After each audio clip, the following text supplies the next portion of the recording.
İyi günler arkadaşlar. Kanalımıza hoş geldiniz.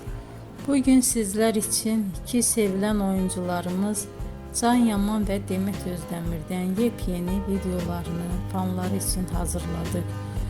Onlar Erkenci Kuş dizisinde rol almış ve sevgili olmuştular ve bir süre sonra yollarını ayırdılar.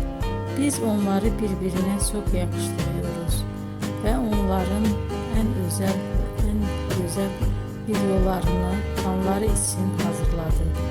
Arkadaşlar, emeğinize saygı olarak yorum yazıp abone olmanızı diliyorum. Herkese iyi günler.